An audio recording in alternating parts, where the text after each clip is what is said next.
Hello and welcome to Norwood News. Today is Friday, December 13th, and I'm your host, Krista McDonald. In the spring of 2019, the school department lost a very dedicated educator who served the town for 54 years. Carol Poirier graduated from Norwood High School and became a highly respected classroom teacher and administrator. She passed away last spring, and the school department paid tribute this week by dedicating and renaming the Early Childhood Village Center in her memory. And she says, we can do this.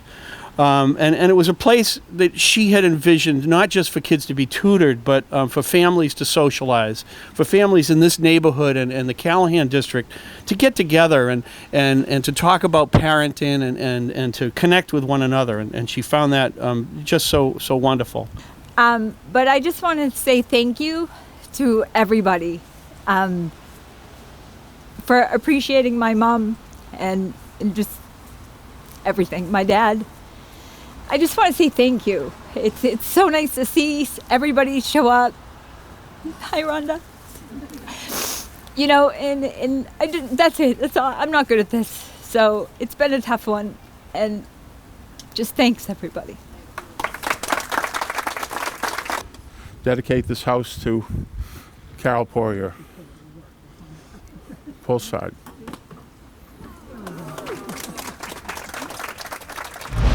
The Poirier Village Center is Carol's legacy and will serve the early childhood community with the same dedication and passion.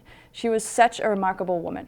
Last Friday at the Senior Center, the Neponset River Regional Chamber, as well as representatives from AARP and the town of Norwood, attended the age-friendly kickoff event. The town has partnered with the Chamber to begin the initiative to become an age-friendly community, and last week the town was given their certification of recognition from the AARP.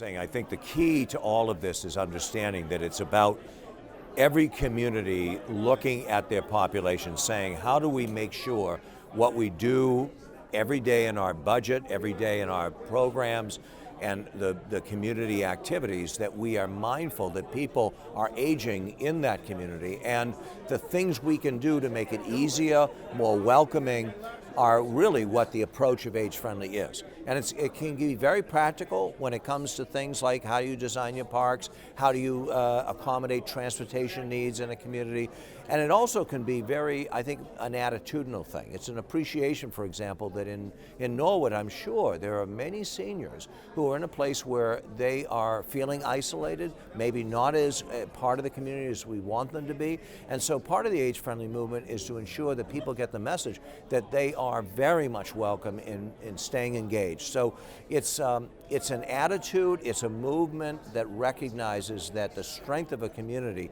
is how we treat people as they age. Following that presentation, the next Tuesday was the start of this movement with a listening session held at the Senior Center, where community members could voice their thoughts on what is needed to make Norwood a better age-friendly community. Attendees brainstormed ideas of what is needed now and in the future, as well as what is already great about Norwood. Norwood News will follow the town's initiative as they move further along in the process. Stay tuned after this break for a recap of some great events that took place last weekend.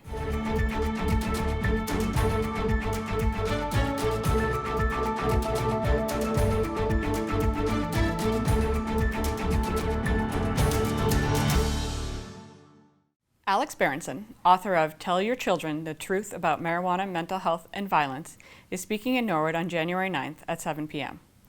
The book is an eye-opening report from an award-winning author and former New York Times reporter, and discusses the research linking teenage marijuana use and mental health. For more information about the book and the author, and access to the introduction, see alexberenson.com. Come hear Alex Berenson on January 9th at 7 p.m. at the Norwood High School Auditorium. Register at impactnorwood.org/upcoming events. Welcome back. Last weekend, hundreds of residents gathered on the town common for one of the great annual traditions, Luminary Night. This event, hosted by the Circle of Hope, is a way for residents to remember those who have passed away or are fighting an illness. For more on this year's event, we go to Circle of Hope President Tim McDonough. We're here at the Norwood Town Common for our annual Norwood Circle of Hope Luminary Night. Norwood Circle of Hope lights up the common. We're kicking off the holiday season. This is our 18th year of having a Luminary Night and using this evening, as I said, to start off the holiday season, but also to remember those people who are either ill or have passed on.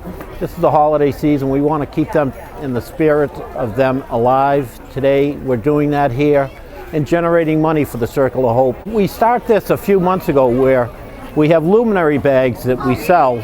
We put sand in them and a candle, and people write remembrances or just thoughts or wishing the holiday season. We have tons of volunteers. We have the Norwood High hockey players, girls hockey players, boys hockey players, in addition to so many volunteers who come out here. We started around 3 o'clock filling the bags. We sell them prior to today. We sell them at the schools, we sell them at the town hall, we sell them at the Civic. So we've got well over 2,000 bags that have out here this evening and lighting up the entire common. And it's just a very special evening, and it's a great kickoff to the holiday season. We have the Colonial Boys here who help us, and we had a blessing from the Reverend. So, and here comes a special Santa just arrived, so we're in good shape. This year we've surpassed $850,000 that we've gifted to help Norwood citizens and their families who have been affected by catastrophic illness. And it's all through the volunteers of the Circle of Hope, and more importantly from the citizens of Norwood that have always come out to support us. So on behalf of the Circle of Hope, we want to wish everyone the best for the holiday season and thank everybody for all their support this year and every year. Thursday night, NCM hosted a very special guest. It's Santa. Santa took time out of his busy schedule this time of year to stop by the NCM studio and chat with the kids on what their Christmas wishes were and to get some photos. Santa left a note before he left and wanted to thank everybody who came to visit him that night, and to remind you, if you missed Santa that day or want to watch it again, look for the broadcast of Santa at NCM in the coming days on the Community Channel and on norwoodcommunitymedia.org. With the weather getting colder and snowier, there isn't much playtime for young children outside. Jam Time, an indoor play place in Norwood, is just what every parent and young child needs. Megan Corbett sat down with owner Mandy Sim to learn more about Jam Time.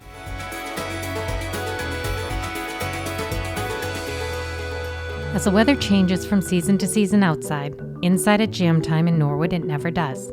Located at 111 Lenox Street, the indoor play place and entertainment center doors are always open for young children. So Jam Time is an indoor play space. We focus on little kids, so kids 6 and under. We do drop-in play like an indoor playground. We do classes for young children, and we do birthday parties.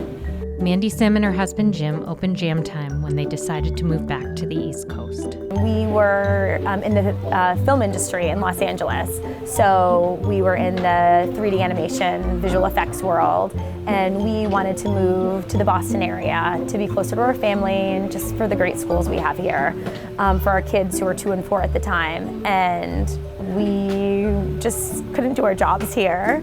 And so we were thinking of different businesses to open, and there were these play spaces in Los Angeles that we were taking our daughter, who was 4 at the time, to, and we kept saying, like, we would always comment on like what they could be doing better. They should do this, they should do that.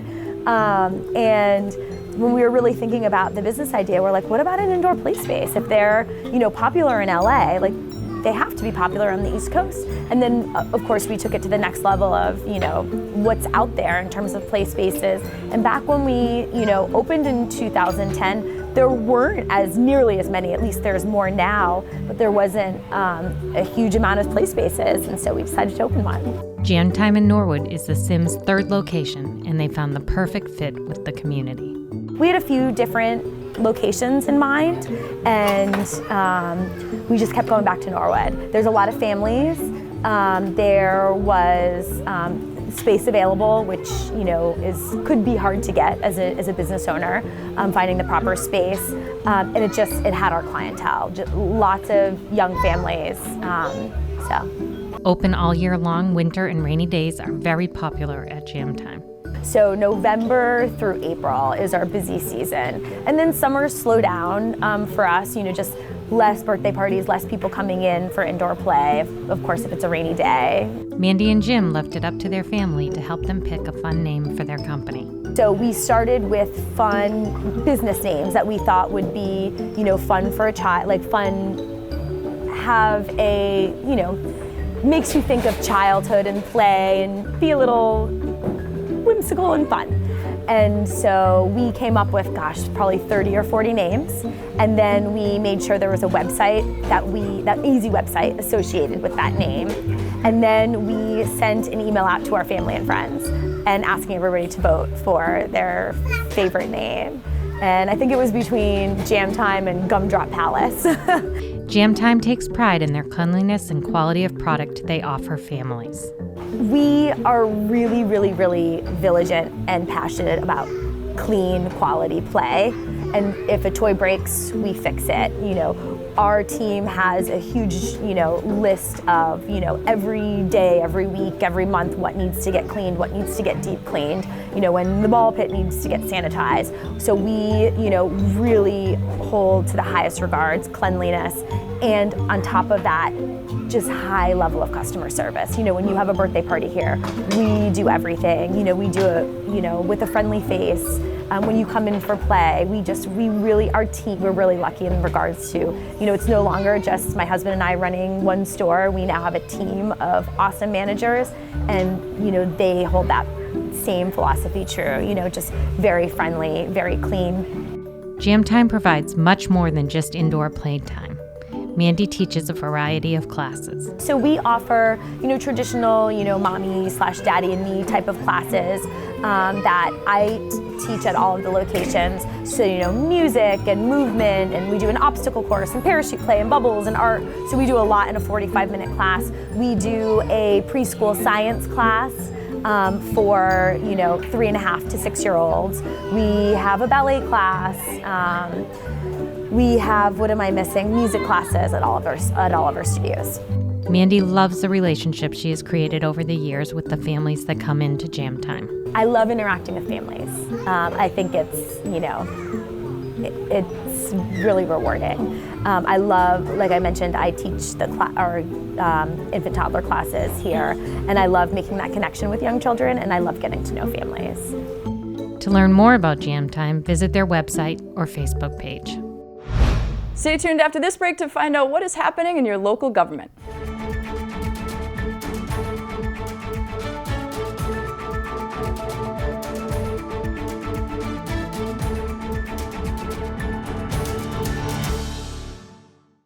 Hi, I'm Chief Bill Brooks of the Norwood Police Department. The men and women of the Norwood PD are committed to protecting you and to providing you with top quality service. We're busy. Norwood is a nice town, but in any given 24-hour cycle, we handle anywhere from 65 to 90 radio calls and officer-initiated events. We patrol the town's 10 square miles, including over 100 miles of roadways. Our traffic enforcement focuses on places where crashes have occurred, neighborhoods where residents have reported chronic violations, and offenses that impact crashes like speed, texting, running stop signs and red lights, and failing to yield to pedestrians. When we're not tied up on calls, we work hard to build relationships with members of the community. So you'll see our officers out walking footbeats, checking in with merchants, and stopping at sporting events to chat with kids. We believe that every resident should know, or at least feel like they know, a member of our department. So if you see us, stop and say hello. We'd love to chat with you. On behalf of the men and women of the Norwood Police Department, it's our pleasure to serve you. Welcome back to Norwood News. The Board of Selectmen met Tuesday night to hold a public hearing with Board of Assessors to vote on the FY 2020 tax rates. After a detailed presentation by the Chairman of the Board and Assessors, Tim McDonough, the Selectmen voted unanimously to approve the 2020 shift tax rate at 1.68%. The next Board of Selectmen meeting will be Tuesday, December 17th. The Trails Advisory Committee met in Town Hall to discuss some past and future events before the holiday break. The committee went into discussion on solar panels for certain trail walks and trail mapping updates. With the committee more established, a New Year's Day trail walk over on University Ave was discussed. So that's, any other thoughts, comments on January 1st? We are going to try to get as many of us as possible, and preferably, preferably carpooling. But we'll try to, this area I think requires more of a guide approach than just go as you please. So, if we can kind of put our heads together and maybe get together again informally between now and then. It's a non-trail trail. It's a non-trail trail. There are no, other than deer trails, there are no trails out there. The Trails Advisory Committee will meet again following the new year. Also Tuesday night, the Library Board of Trustees met and began their meeting with presentation by some of the library staff on a microfilm scanner. After the presentation, the vote was made to approve the purchase of the reader. Following the discussion on the microfilm scanner, the board began discussing the Macmillan publishing and the licensing issues with the ebooks. After some back and forth, the board agreed to table this discussion until their next meeting. To end the meeting, the board covered a potential grant to increase foot traffic in the library and the library fines. The Library Board of Trustees will meet again following the new year. The CPC met on Wednesday, December 11th. Most of the meeting was spent on housekeeping items as well as wrapping up the calendar year. The board talked about upcoming projects as well as their 2020 meeting schedule. The CPC will reconvene in the new year on January 8th. For complete government coverage, tune into the NCM Government Channel or watch us on demand at norwoodcommunitymedia.org. Stay tuned after this break to find out what is happening in your schools.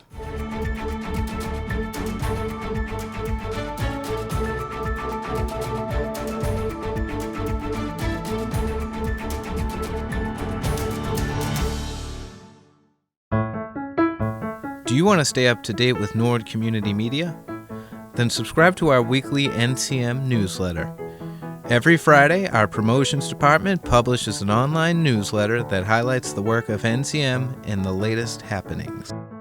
It includes the full episode of Norwood News, recent clips from NCM programs, behind-the-scenes photos, and so much more. NCM works hard to deliver a steady stream of Norwood content, and this newsletter is another way to stay connected to Norwood. To receive the newsletter, just visit www.norwoodcommunitymedia.org. Scroll to the bottom of the page, click the Sign Up for our newsletter button, and enter some basic information. You'll then be added to our newsletter mailing list. It's all here on Norwood Community Media, your home for all things Norwood.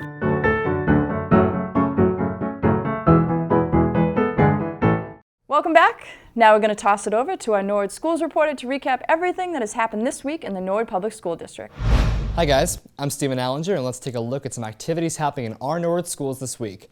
Kindergarten students at the Willett Early Childhood Center enjoyed a visit from Mass Audubon Society naturalists this week. Sean and Mike from Moose Hill Sanctuary came to teach the students about the habits of animals in winter. Students learned about animals that hibernate, migrate, and adapt. The students were able to examine the pelt of a coyote, practice their gathering acorn skills like chipmunks and squirrels, and pretended to migrate to warmer and sunnier spots.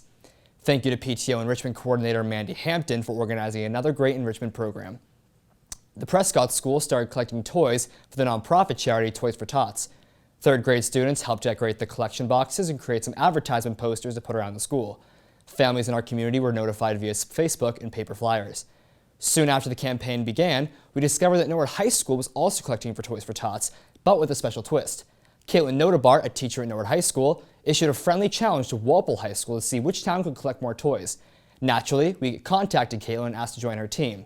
This campaign came full circle when Norwood High School seniors Anna Pryor and Connor Sheehan came back to their former school to pick up and deliver the 236 toys to Norwood High School. This truly is the best time of the year to help others in need. Thank you to all the families who helped make this such a success. At the Coakley Middle School, Principal Dr. Frasick is active on social media, and you can follow her on Twitter at @mfrasick. Recently, she posted a CMS tweet walk and observed ELA review of some stories, the history of the periodic table, microbits, and learning the properties of math. Also at CMS, the school student council had a successful toy drive and made the trip this week to the Franciscan Hospital for Children. Students toured the hospital and learned about the services they provide. Special thanks to Ms. Siegel for all her help. Extended Day has had plenty of opportunities to create holiday flair this week. Classrooms from kindergarten to 5th grade have been producing crafts and art projects that recognize the many holidays celebrated this season.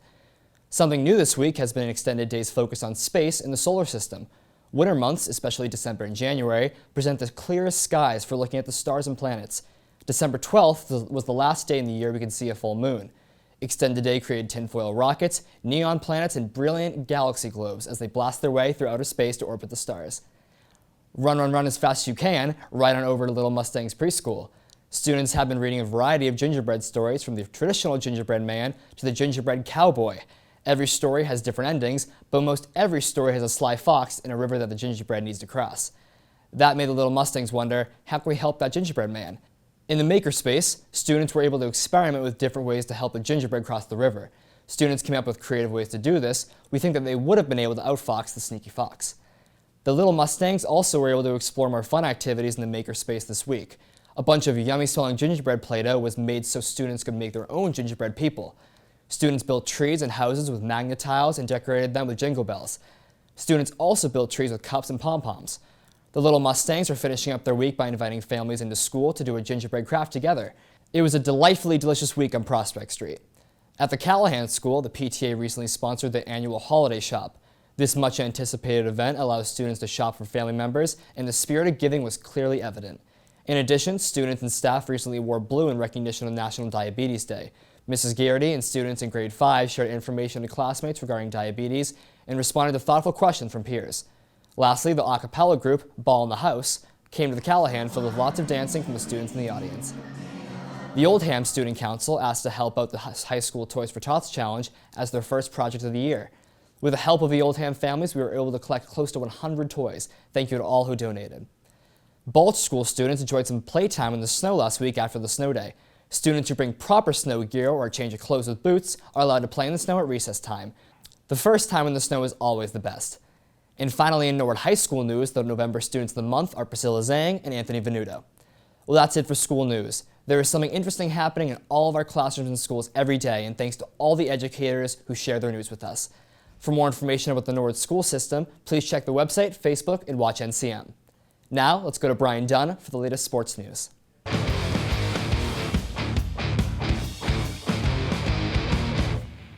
Hello everybody and welcome into the sports update for this week. Brian Dunn here. We have sports in action this week and we'll update you on the scores next week. But first, I want to shout out the boys hockey team for taking part in a great event.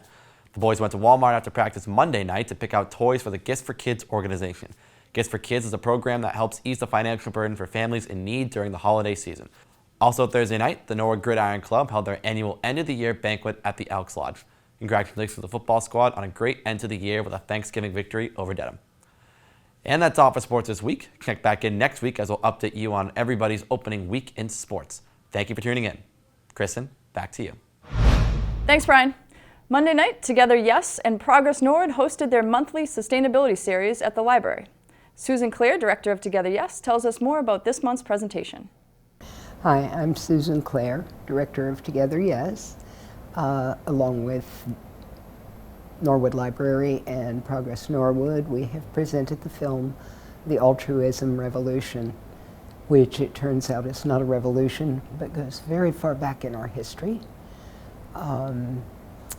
It was more about scientific research into whether altruism actually exists and the difference it makes in us when we behave altruistically, and our tendency to behave altruistically even as children, very young children. And somehow, sometimes that gets taught out of us. And that is not how we are going to save the world, which is in a lot of trouble. We are going to save the world by getting back in touch with altruism, compassion, and empathy for everyone on earth. The police department has recently promoted one of their own to the rank of sergeant. They announced their news on their Facebook page earlier this week with a post that read, "We congratulate Sergeant Kevin Joseph on his recent promotion. Sergeant Joseph is a 7-year police veteran who previously served with the Wellesley Police Department. He is a certified field training officer, an active shooter instructor, a background investigator, and a crash investigation specialist. He holds a bachelor's degree from Bridgewater State University." Sergeant Joseph filled the slot in the rank of sergeant created by the recent retirement of Detective Sergeant Peter J. Curran, who had served as a police officer for over 39 years, 36 with the NPD. Congratulations to Sergeant Kevin Joseph. Also last weekend, the First Congregational Church hosted its annual Evergreen Fair. Let's learn more about this great holiday event. The First Congregational Church of Norwood hosts its annual Evergreen Fair. The Evergreen Fair brings our entire church community together to host. There are vendors here. We have a treasure room downstairs. We have a children's room where they can go shop for their parents and siblings. We have a fantastic silent auction. We have an amazing general store that the apple pies, the Finnish bread, the cookie trays are very, very well received by the community. We also try to incorporate a lot of the folks who utilize our church. So our church, the whole reason why we do the church fair is to keep our church open access to those in our community that need our facilities, such as the Boy Scouts, the Girl Scouts. We have divorce recovery, we have AA, we have folks that use our facilities, volleyball.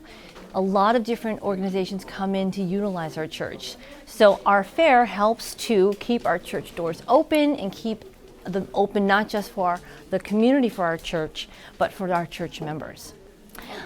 I've said it all day, the benefit for doing this type of event is not only you see our entire church community pull together and help each other out, but we get to open our doors to our local community. People from Walpole, Canton come, Norwood of course attends. So it's great to see a lot of familiar faces that you don't normally see coming into the front doors of our church. Our church has been holding this fair for over 75 years.